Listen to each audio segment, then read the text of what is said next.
Потрошувачката кошничка се зголемува, платите и натаму многу минимално растат. Од друга страна, има незадоволство кај граѓаните. Како ќе се сервисираат долговите? И новата владеачка гарнитура продолжува со трендот на задолжување. Инфлацијата и натаму висока, иако е едноцифрена. Во наредните минути гостин во емисијата Слободан Трендафилов од претседател на синдикатот. Господин Трендафилов, како гледате на најавата за ребаланс на буџетот и колку работниците во овој дел може да бидат задоволни по најавите што ги гледаме од владата? Морам на почетокот да кажам дека работниците не се нималку задоволни, туку се разочарани. Не треба политичарите да очекуваат нешто од работниците, туку работниците очекуваат од политичарите и патам заради тоа даваат мандат или одземаат мандат на крајот на криштата. Изненадени сме од тоа што во ребалансот за буџетот не гледаме пари за зголемување на платите, не гледаме пари ниту за останатите придобивки кои со колективните договори беа утврдени и беа подпишани колективните договори, и изненадени се работниците од причината што најавено е и владата донела заклучок да не се подпишуваат колективни договори, да не се зголемуваат платите во наредниот период на работниците, и загрижува фактот што владата гледа на платите и на колективните договори како најголемиот проблем да се во креирањето на ребалансот на буџетот, и тоа сметаме дека е сериозен проблем за работниците. Се разбира дека работничкото незадоволство, сите знаеме на каков начин ќе се одразува во наредниот период. Ние како ССМ сметаме дека пари има за се, само не се правилно распоредени. Не се правилно распоредени, го видовме тоа и од претходните влади, го гледаме тоа и од сегашната влада. Од нигде никаде се изнајдоа 100 милиони евра за општините, за ветувањата кои тие ги има во кампањата за поддршка на локалните самоуправи, а од друга страна не можете да најдете некои 5,5 милиони евра, например, само за зголемување на платите во здравството, и да не предвидите 5,5 милиони евра за зголемување на платите во здравството е навистина сериозно, имајќи во предвид дека здравствениот кадар ни се одлева од државата. Им давате насоки на тие колешки и колеги, на докторите, на медицинските сестри, на другите вработени во здравството, само да си купат авионски билет во еден правец од државата. Што ќе значи ова незадоволство од страна на работниците, бидејќи велите дека сметате дека во буџетот има пари, но лошо се распоредуваат средствата? Незадоволството е од неколку причини. Видовме дека 78% зголемени функционерски плати продолжуваат да се исплаќаат, иако дискусиите во предизборието, дискусиите во предпредизборието беа навистина во друга конотација. И кога работниците гледаат дека еден функционер прима плата од 2000 евра, а еден работник прима плата од 22.000 денари и 500, и овој функционерот со плата од 2000 евра му вели на работников со 22.000 денари и 500 дека нема пари за зголемување на минималната плата на 450 евра во првите 100 денови, дури нема пари ни до крајот на годината да се зголеми, ги разочаруваат работниците, и работниците во таков случај ние покажавме како ССМ, организиравме 36 протести само од почетокот на годината до 1 мај. И ние покажавме дека нема да бидеме имуни на лошите политики, без оглед на тоа која влада е на власт. Ние дури на 1 мај не знаевме кој ќе биде на власт во Македонија, кога ги упативме клучните барања, зголемувањето на минималната плата и растот на останатите плати беше едно од клучното барање. Се чувствувате изманипулирани од политичарите? На политичарите да одлучат како ќе водат политиката во државата. Ние како работници не можеме да се чувствуваме нити изманипулирани, нити неизманипулирани, меѓутоа знаеме што бараме и знаеме што очекуваме.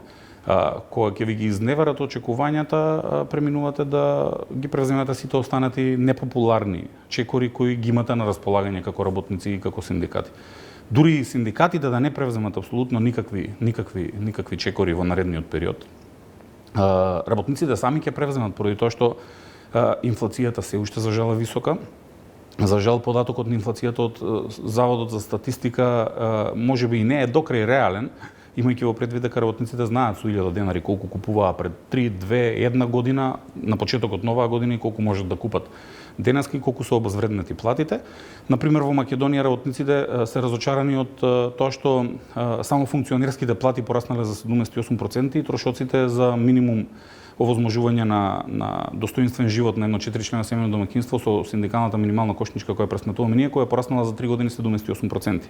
И да бидете политичар, веројатно ви е многу полесно отколку да бидете работник во државата и веројатно затоа и сакаат да бидат политичари. Меѓутоа, вработените во здравството, вработените во полицијата, вработените во образованието од почетокот на годината не добија никакво усогласување на нивните плати, а тоа се некаде околу 70.000 работници во Македонија кои не добиле никакво зголемување на платите, а знаеме дека и те како заслужуваат да го добијат тоа и се разбира дека тие вработени очекуваат дека со септемвриската плата, имајќи во предвид дека минатата година 10% се зголемија платите во месец септември за целиот јавен сектор, зборуваме за 38.000 работници, очекуваат дека и оваа година ќе се случи токму истото и дека на новата влада највисоко на пиедесталот ќе биде работничките права, потребата од зголемување на платите, изнаоѓање на средства за зголемување на платите и слично. Меѓутоа, за жал тоа што го видовме со неколку одлуки кои владата ги донесе во изминатиот период не е случајот. Тоа особено со ребалансот на буџетот.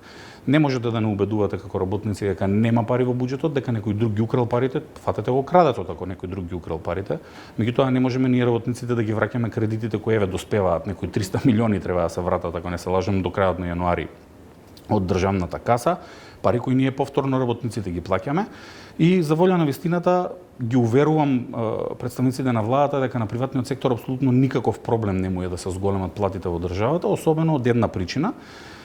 Тие денеска разговараат со нив да им дадат 250 милиони евра кредит, од кредит кој ќе го земе државата, со поволни стапки, со некои бенефиции за работодавачите и да ги финансираат со 250 милиони евра, а од друга страна, според последните истражувања на одредени независни организации за делот на сузбивање на сивата економија, да имате во државата 11,8, ако не се лажам, проценти сива економија и 250 милиони евра работодавачите секоја година да го подкрадуваат буџетот, односно да не исплаќаат подносна придонес за задолжително социјално осигурување. Вие на работодавачите им давате пола милиарда евра само оваа година на располагање да прават се што сакаат, а од друга страна работодавачите имаат барања како кратење на неделен неработен ден, како нема потреба од зголемување на минималната плата. Слушаме експерти како зборуваат дека ако се зголемува минималната плата ќе се зголемува инфлацијата, меѓутоа реалноста е спротивната. Изминативе неколку месеци платите не растат, меѓутоа цените вртоглаво растат и тоа треба сите да ги удри глава.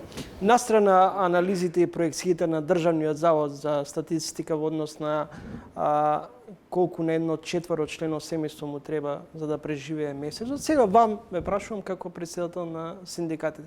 Колку на едно семејство му треба за пристојно да го помине месецот? 75.000 денари. Тоа го покажува синдикалната минимална потрошувачка кошничка која пресметуваме како ССМ. И морам да нагласам уште еднаш дека таа кошничка ние не ја пресметуваме за на граѓаните, на работниците да им кажеме како треба да преживеат во месецот. За жал, функционерите сметаат дека токму заради тоа ја пресметуваме. Синдикалната минимална потрошувачка кошничка која пресметува ССМ пресметуваме за да ги удри функционерите во глава дека не се преживува ни со толку. Денешната пресметка е дека 60.000 денари му се потребни на едно 4-члено семејно домаќинство само за најнеопходните трошоци, помеѓу кои делот за храна и пијалоци е некаде околу 21.000 денари или без малку минимална плата во државата. Вие ако заработувате минимална плата во државата, значи не можете на вашето семејство му купите лепи вода и тоа треба да ги загрижи сите во оваа држава. Другиот параметар кој навистина е премногу сериозен е тоа што управата за јавни приходи пред неколку недели, ако не се лажам, на барање на еден медиум достави информација дека 60% од работоспособното население, од работниците во државата примаат плата под просечната плата. И тоа е нешто што не оваа влада, не претходната влада, сите идни влади треба да ги загрижува, поради тоа што да ви живеат работниците, 60% од работниците под просечна плата да примаат плата.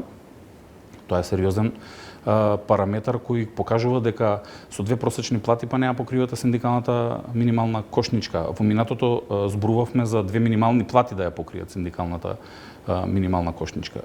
Нас не загрижува тоа што дури во опкружувањето, еве со отворен Балкан, ако земете состојбата во Македонија, значи дека македонскиот работник ќе замине во Албанија за повисока плата, а работи во Црна Гора и во Србија и во Босна и Херцеговина и нема да остане во Македонија за оваа мизерна плата. И тоа не ги загрижува политичарите. Тие се обидуваат да ни кажат дека не биле точни податоците, дека минималната плата била некаде 100-200 динари или денари во зависност од државата или леки, сеедно е, повисока и дека нас доволно ни биле високи платите во Македонија. Нас тоа што не загрижува е реториката дека работниците треба да бидат сиромашни и треба да имаат ниски плати.